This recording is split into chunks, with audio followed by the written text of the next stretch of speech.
Assalamualaikum warahmatullahi wabarakatuh. Saya Saskia Pasa dengan NIM 22841101116 dari kelas KPI 2C. Di sini saya akan menjelaskan mind map di atas, yaitu mengenai dakwah.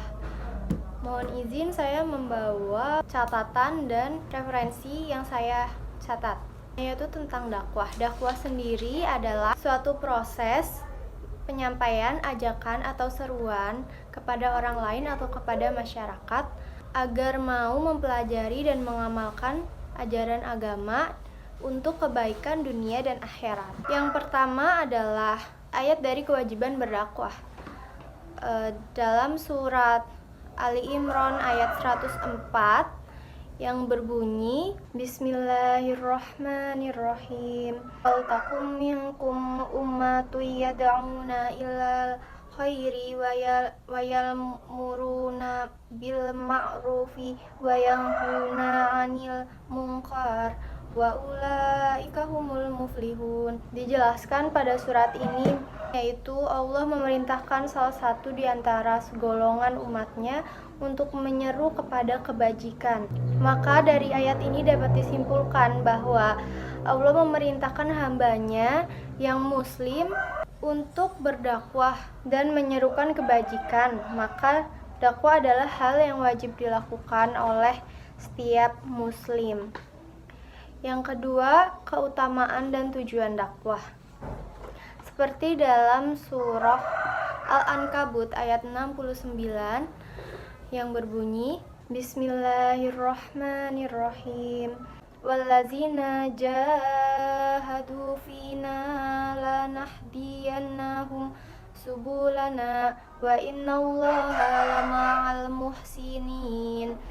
Yang artinya adalah, dan orang-orang yang berjihad untuk mencari keridhaan kami akan tunjukkan kepada mereka jalan-jalan kami, dan sungguh Allah beserta orang-orang yang berbuat baik. Maksudnya ialah bahwasannya orang-orang yang berjihad demi agama Islam atau berdakwah akan ditunjukkan jalan yang baik dan akan mendapatkan keridhaan Allah Subhanahu wa Ta'ala. Yang ketiga, ayat ancaman mengabaikan dakwah. Kita sebagai orang muslim tidak boleh mengabaikan dakwah karena dakwah itu wajib dan keutamaannya sangat baik untuk muslim. Seperti pada hadis riwayat At-Tirmizi oleh Ahmad dan Baihaqi yang artinya, demi zat yang jiwaku berada di tangannya, hendaknya kalian beramar ma'ruf dan nahi munkar, atau jika tidak, niscaya Allah akan mengirimkan siksanya dari sisinya kepada kalian, kemudian kalian memohon kepadanya namun doa kalian tidak akan terkabul. Dari hadis ini kita bisa menyimpulkan bahwa ancaman bagi mereka yang mengabaikan untuk berbuat kebajikan seperti berdakwah, maka niscaya Allah akan mengirim siksaannya, serta doa yang dimunajatkan kepada Allah tidak akan Allah kabulkan. Maka orang yang mengabaikan dakwah tidak akan mendapat kebajikan di sisi Allah. Ancamannya begitu besar sekali. Kemudian selanjutnya ayat tentang prinsip dai dalam berdakwah. Seperti dalam surat Al-Isra ayat 28 yang berbunyi Bismillahirrahmanirrahim. Wa imma tu'ariduna anhu mubtigha'a rahmatim mir rabbika tarjuha wa qul lahum qawlam maisur. Yang artinya, dan jika engkau berpaling dari mereka untuk memperoleh rahmat dari Tuhanmu yang engkau harapkan, maka katakanlah kepada mereka ucapan yang lemah lembut. Maksud dari ayat ini ialah surat Al-Isra ayat 28 menyebutkan qaulan maisura atau ucapan yang mudah dan menyenangkan. Ayat ini berhubungan dengan prinsip dai dalam berdakwah dan tidak pernah memaksa orang lain, serta menggunakan ucapan atau perkataan yang mudah dimengerti dan menyenangkan bagi pendengarnya, atau ucapan dai yang menyenangkan untuk didengar oleh mad'unya. Kemudian selanjutnya ialah subjek dan sasaran dakwah. Seperti pada surat Saba ayat 28 yang berbunyi Bismillahirrahmanirrahim wa ma arsalnaka illa kaffatan linnasi basyiran wa nadhiran walakinna aksaron nasi la ya'lamun, yang artinya, dan kami tidak mengutus engkau Muhammad melainkan kepada semua umat manusia sebagai pembawa berita gembira dan sebagai pemberi peringatan, tetapi kebanyakan manusia tidak mengetahui. Maksudnya ialah surat ini membahas bahwa Nabi Muhammad diperintahkan oleh Allah untuk berdakwah pada seluruh umat manusia. Maka dari surat ini kita bisa menyimpulkan bahwa sasaran dakwahnya yaitu seluruh umat manusia di dunia ini. Kemudian selanjutnya ayat tentang istiqomah dalam berdakwah. Seperti dalam surat Al-Jin ayat 16 yang berbunyi Bismillahirrahmanirrahim wa alla wistaqamu ala tariqati la asqainahum ma'an ghodaqo, yang artinya, dan sekiranya mereka tetap berjalan lurus di atas jalan itu, agama Islam, niscaya kami akan mencurahkan kepada mereka air yang cukup. Maksudnya ialah bahwa kita harus senantiasa berada di jalan yang lurus dan berpegang teguh dengan agama Islam. Maka dari ayat tersebut bisa disimpulkan bahwa jika berdakwah maka harus istiqomah dan harus berpegang teguh dengan prinsip awal kita berdakwah. Selanjutnya ayat tentang etika dalam berdakwah. Seperti dalam surat As-Saff ayat 2 dan 3 yang berbunyi Bismillahirrahmanirrahim Ya ayyuhallazina amanu lima taquluna ma la ta'alun kabura maqtan 'indallahi an taqulu ma la taf'alun, yang artinya, wahai orang-orang yang beriman, mengapa kamu mengatakan sesuatu yang tidak kamu kerjakan? Itu sangatlah dibenci di sisi Allah jika kamu mengatakan apa-apa yang tidak kamu kerjakan. Maksud dari surat ini ialah kita harus konsisten antara ucapan dan perbuatan. Maka dalam berdakwah kita sebagai dai harus pandai dalam beretika. Apa yang kita katakan kepada mad'u harus sesuai dengan perbuatan yang kita lakukan, karena dai merupakan contoh bagi seorang mad'unya.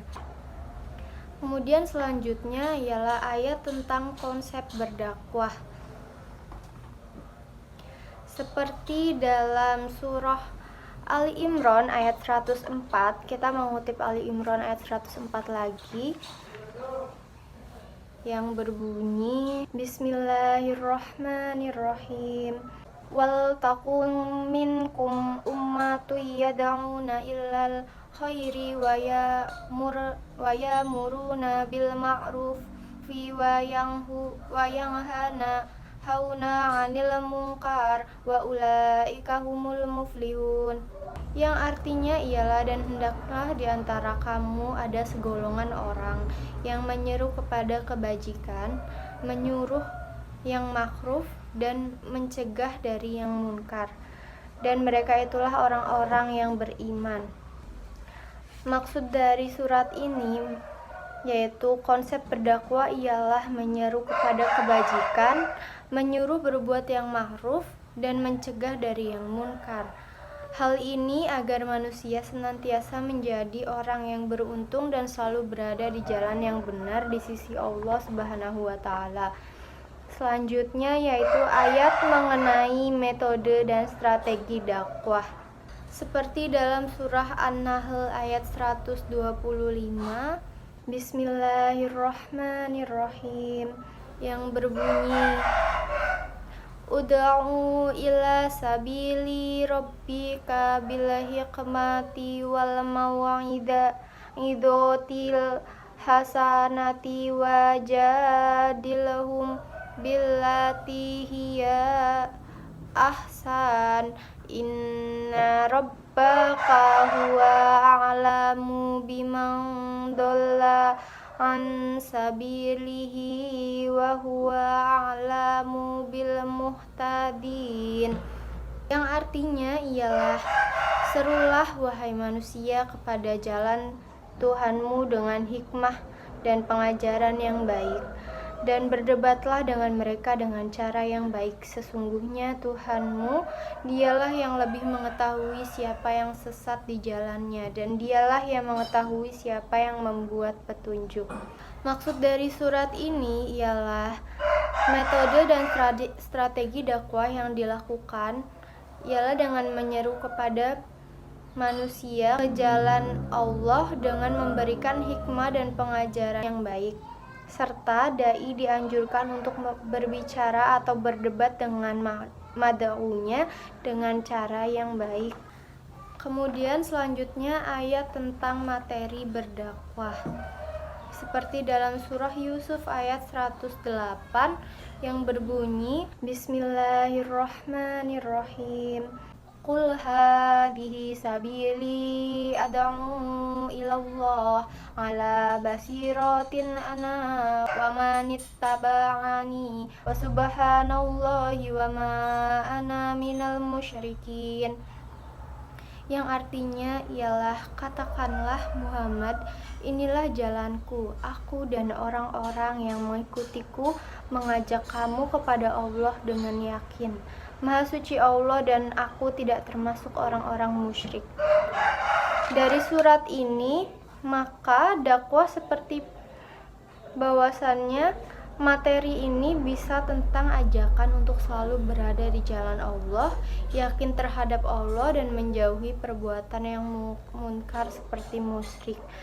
Intinya bahwa berdakwah itu materinya berisi tentang kebajikan, kebaikan yang menyeru untuk berada di jalan Allah, senantiasa setia kepada Allah dan meyakini Allah itu ada. Sekian video dari saya, kurang lebihnya mohon maaf. Wassalamualaikum warahmatullahi wabarakatuh.